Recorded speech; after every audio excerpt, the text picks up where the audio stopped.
Hello everyone, welcome back to another video. आज की video में मैं आपको बताऊंगी कि मैं यूजुअली फ़िज़िक्स किस तरह पढ़ती हूँ और हो सकता है कुछ टिप्स वगैरह आप लोग के लिए हेल्पफुल हों। तो फर्स्ट ऑफ़ ऑल जो हमारी बुक है वो चेंज हो गई है, सबको मतलब पता है। और इसमें अभी हमारे पास हैं 14 चैप्टर्स, तो जिनमें से जो इंपॉर्टेंट चैप्टर्स हैं वो यहाँ पे मैं मेंशन यूजुअली कर लेती हूँ। और दूसरी चीज़ जो मैं करती हूँ वो ये है कि जो चैप्टर मैं पढ़ने वाली होती हूँ उसके पेजेस मैं काउंट करके उसके कवर पेज पे लिख लेती हूँ। जैसे फॉर एग्जांपल ये चैप्टर नंबर 1 है तो ये 10 पेजेस का है, तो मैंने यहाँ पे लिख लिया ये 10 पेजेस का है। इसी तरह जब मैं पढ़ने वाली होती हूँ तो यूजुअली मुझे पता होता है कि फिर अब मुझे जो पढ़ना है कितने पेजेस पढ़ने हैं। तो ये आप लोग काम करेंगे एक ही दिन लगा के, मतलब सारे जो पेजेस हैं वो आप लोग काउंट करके लिखें। जैसे कि वाला जो चैप्टर है ये 16 पेजेस का है, तो इस तरह मेरी जो सारी बुक है उसमें इस तरह मैंने लिखे हुए। दूसरी चीज़, मैं नोट्स नहीं बनाती। मैं पहले 9th-10th में नोट्स बनाती थी, लेकिन अब मैं नोट्स नहीं बनाती क्योंकि मुझे लगता है कि अगर आपने नोट्स बनाने भी हैं तो आप लोग रफ से नोट्स बना लें। जिस तरह की आप लोग की राइटिंग है उसी तरह के, मतलब 2-3 डिफरेंट कलर्स के पेन्स यूज़ करके आप लोग नोट्स बना लें। इस तरह की कुछ पेन्स वगैरह यूज़ करके डिफरेंट टाइप के आप नोट्स बना लें अगर आपको हेल्पफुल लगते हैं। मुझे जो हेल्पफुल लगते हैं मैं वो बना लेती हूँ।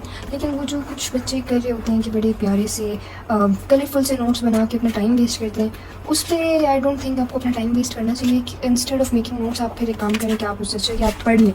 और दूसरी चीज़ मैं आप लोग को जो सजेस्ट करूँगी, जैसे इस तरह से मैंने एक ही बार ये नोट्स बनाए थे थोड़े से, ये रोटेशनल मोशन चैप्टर 4 के बनाए थे। तो अभी आप लोग देख सकते हैं मैंने कोई एक्स्ट्रा एफर्ट नहीं की हुई इसमें। हाँ, ये फर्स्ट शुरू में थोड़ा सा मार्कर से लिख लिया था, लेकिन एक्स्ट्रा मार्कर्स और वो यूज़ नहीं किया। और यहाँ पर आप लोग देख रहे होंगे कि इसमें कटिंग्स भी हैं, इसमें रफ सा भी लिखा हुआ है। तो ये बस आप अपनी ओरिजिनल राइटिंग लिखें, ज़रूरी नहीं है कि आप बहुत एक्स्ट्रा ऑर्डिनरी नोट्स बनाएं, क्योंकि आप नहीं पढ़ना है ना, आपको कोई जज तो नहीं करेगा वो नोट्स देख के। दूसरी एक चीज़ आप ये भी कर सकते हैं कि जो चीज़ आपको इंपॉर्टेंट लगती है वो आप अंडरलाइन कर लें बुक पे, क्योंकि हम जिस क्लास में आ चुके हैं उसमें हमें पूरी पूरी बुक याद करनी होती है, हम कुछ भी छोड़ नहीं सकते हैं। तो इसलिए भी मुझे लगता है कि नोट से बेहतर है कि आप बुक पे लिखें।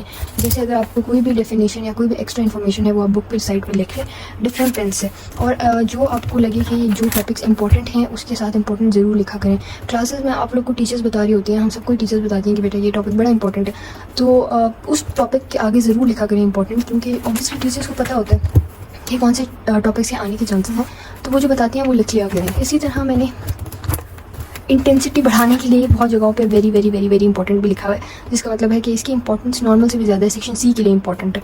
और ये साइट्स पे जितनी भी इंफॉर्मेशन टीचर्स ने दी है या गूगल से मिली है या लेक्चर्स लेते हुए मैंने जितनी भी इंफॉर्मेशन इंपॉर्टेंट थी वो मैंने यहीं पर लिख दी, क्योंकि जब मैं याद कर रही होंगी ना तो मैं यहीं से ये सारा याद करके मेमोराइज़ करके लिखूँगी, तो मुझे कोई एक्स्ट्रा रजिस्टर कुछ और खोल के नहीं याद करना पड़ेगा।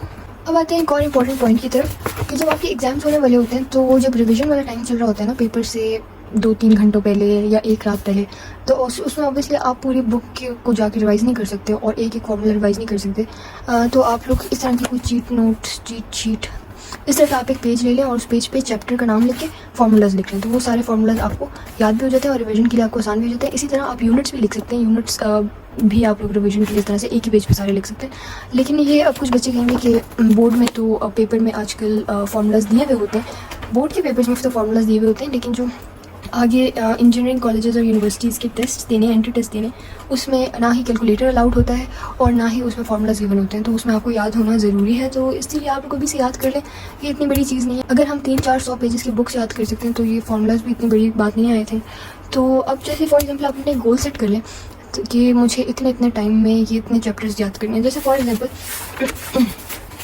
अगर आपको अपना सिलेबस ख़त्म करना है, फॉर एग्जाम्पल अगर ख़त्म ही करना है ना, मतलब पूरा ख़त्म करना है, तो आप एक काम करें कि ये आपका जो कंटेंट्स वाला पेज होता है ये आपके लिए एक तरह से सिलेबस की तरह भी काम कर सकता है। तो अब जो चैप्टर्स आपने याद कर लिए हैं उस पर आप टिक लगा लिया करें, जो आपने 2 बार याद कर लिया उस पर आप डबल टिक्स लगा दिया करें, और जो नहीं किए हुए वो टिक ना लगाएं। अब मैंने जैसे अभी तक 4 चैप्टर्स याद कर लिए हैं तो मैंने वो 4 के 4 टिक कर दिए, बाकी जो इंपॉर्टेंट हैं वो भी आगे लिख लिया गया। अच्छा, इसी तरह जैसे अभी फॉर एग्जाम्पल ये 10 पेजेस का चैप्टर है और अगला वाला 16 का है, और इसी तरह आप अज्यूम करें कि पहला चैप्टर 10 का है, फिर दूसरा 16 का है और तीसरा आप अज्यूम करें 18 का है, या फिर चौथा 20 का है। 4 चैप्टर्स आपने करने हैं और 1 मंथ में फॉर एग्जांपल आपने करना है, तो आप डिवाइडेड बाय 30 डेज़ कर लें इसको, और जितना भी आपके पास आता है 2.1, मतलब अगर आप एक महीने में हर रोज़ 2 पेजेस याद करेंगे तो आपके 4 चैप्टर्स हो जाएंगे। इस तरह आप लोग इसको डिवाइड कर लें हर सब्जेक्ट का, जो सब्जेक्ट आप लोग को मुश्किल लगता है, या केमिस्ट्री, फिजिक्स, बायो, अगर आप बायो के स्टूडेंट्स हैं तो उस सब में आप लोग ऐसे पेजेस ऐड करके और जितने नंबर ऑफ डेज में आप उसको कंप्लीट करना चाहते हैं उससे डिवाइड कर दें, तो उससे आपको एक रफ सा आइडिया हो जाएगा कि आपको हर दिन कितना पढ़ना है in order to complete the syllabus in the given time. और फिर अगर आप चाहते हैं कि आप पूरा सिलेबस ख़त्म करना चाहते हैं जनवरी तक, फरवरी तक या फिर अगर आप दिसंबर तक ख़त्म करना चाहते हैं तो आप इन सब चैप्टर्स के पेजेस को ऐड करें और उतने एक डेज से उनको डिवाइड कर दें। या फिर अगर एक दिन में, फॉर एग्जांपल आप एक दिन में, अभी अगर मैं पढ़ रही हूँ, अगर मैं 10 पेजेस पढ़ रही हूँ, मैंने 3 घंटों में करने हैं, तो मैं फिर इसको कर लूँगी कि मतलब 3 × 60 फर्स्ट ऑफ ऑल, ये हो गए 180 मिनट्स। हमारे पास 180 मिनट्स हैं 10 पेजेस को करने के लिए, तो हम कर देंगे 10 डिवाइडेड बाई 180, 10, तो हम इसको कर देंगे 10 डिवाइडेड बाई 180 और ये हमारे पास आ गया। अगर आपके पास 10 पेजेस हैं और 180 मिनट्स में आपने करना है तो आप इसको कर देंगे 180 मिनट्स डिवाइडेड बाई 10। तो अगर आप 18 मिनट्स में एक पेज करेंगे तो आपके 180 मिनट्स यानी 3 आवर्स में आपका कंप्लीट हो जाएगा। ये तो बहुत ज़्यादा मैं आप लोग को दे रही हूँ। इसी तरह अगर आपने 2 चैप्टर्स करने हैं, जैसे 10 + 2 16, या फिर 3 चैप्टर्स करने हैं 20 कर लें, 46 पेजेस आपने करने हैं 3 घंटों में, फिर आप करेंगे 180 डिवाइडेड बाई 46 और यहाँ पे आपके पास आ गया आपने 4 मिनट्स में एक पेज करना है। अगर आप 4 मिनट्स में एक पेज करेंगे तो फिर आप 46 पेजेस 180 to 190 मिनट्स में कर लेंगे। तो इस तरह आप लोग अपना एक प्रिपेयर करके रख लें। दूसरी चीज़, मैं टाइम टेबल्स कभी कभी बनाती हूँ, फॉलोज ऑब्वियसली नहीं होते, तो मैं एक दिन के टाइम टेबल्स बनाती हूँ। वो तो एक दिन वाले टाइम टेबल्स होते हैं वो यूजुअली फॉलो नहीं हो पाते, मैं उस तरह के भी बनाती हूँ, बड़े रफ से होते हैं वो भी, तो आप उस तरह के पर डे भी बना सकते हैं कि अगर फॉर एग्जांपल पूरा वीक है तो मंडे को मैंने ये चैप्टर्स करने हैं, फिर ट्यूसडे को ये करना है, तो उसको आप फॉलो करने की कोशिश कर सकते हैं। दूसरा मैं जो बनाती हूँ वो मंथली वाइज बनाती हूँ। जैसे फॉर एग्जांपल अभी मेरे एग्जाम्स चल रहे हैं, मेरा मंडे को केमिस्ट्री का पेपर है और मेरे एग्ज़ाम्स ख़त्म होंगे 4 अक्टूबर से, तो 4 अक्टूबर को तो मैं अपने आप को रेस्ट दे रही हूँ एक तरह से। 5 अक्टूबर से 5 नवंबर तक मैंने एक बनाया हुआ है अपने लिए डेट शीट सी या सिलेबस सा, जिस तरह हमें असेसमेंट्स या स्कूल के एग्ज़ाम्स के लिए हमें मिलता है उसी तरह आप अपने लिए एक बना लें। अब बहुत अनरियलिस्टिक गोल्स भी मत रखें और बहुत कम भी ना रखें।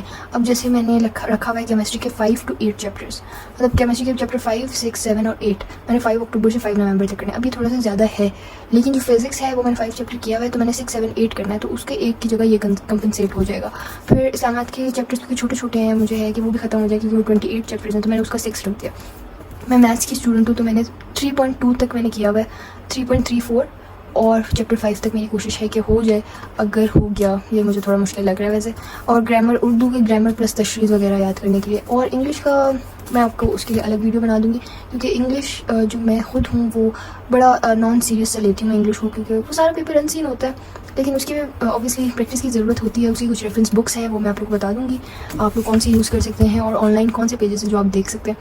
फिज़िक्स में अच्छा एक और मैं बात आप लोग को बता दूँ, बुक चेंज हो गई है, तो अब जब आप लोग यूट्यूब पे इसके लेक्चर्स देखना चाहते हैं ना, तो आप लोग अगर फॉर एग्जांपल लिखेंगे ना कि federal board class 11 physics chapter 1, तो वो आ जाएगा, वो आ तो जाएगा, लेकिन जिन लोगों ने वीडियोज़ बनाई हैं वो इतनी अच्छी वीडियोज़ है नहीं, मतलब क्योंकि बुक चेंज हो गई है तो इतनी अच्छी वीडियोज़ नहीं है, मुझे तो इतनी खास कोई नहीं लगी। तो अगर आप लोगों ने कोई टॉपिक समझना है तो आप लोग काम करें, डायरेक्ट टॉपिक का नाम लिखें।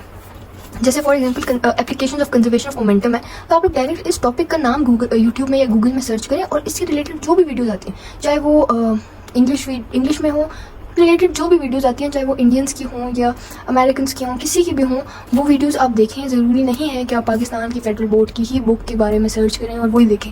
इस टॉपिक, ये वास्ट टॉपिक है, ये टॉपिक तो हर जगह पे एक ही है, तो आप लोग इसको याद रखें। न्यूमेरिकल्स की ज़्यादा से ज़्यादा प्रैक्टिस करें, SLO बेस्ड क्वेश्चंस देखें, जो और बोर्ड्स के न्यूमेरिकल्स हैं वो प्रैक्टिस करें। एग्जांपल्स जो हैं, ये जो एग्जांपल्स दी हुई हैं इसको इग्नोर मत किया करें। हम लोग यूजुअली देखते हैं कि ये जो चले असेसमेंट है या असाइनमेंट 3.3 है फॉर एग्जांपल, इस तरह के असाइनमेंट्स को हम कर लेते हैं, लेकिन ये जो एग्जांपल्स में दी होती है इसको हम इग्नोर कर देते हैं क्योंकि ये सॉल्व है। आजकल ये भी सॉल्व भी पेपर में आ जाते हैं, तो आप लोग देख लिया करें इसको भी अच्छे से। तो आज की वीडियो के लिए बस इतना ही। इंशाल्लाह मैं और वीडियोज़ भी बनाऊँगी जिसमें मैं और सब्जेक्ट्स की डिटेल्स भी आप लोग को दे दूँगी। And good luck, thank you so much for watching, see you all in the next one, subscribe for more. अल्लाह हाफिज़।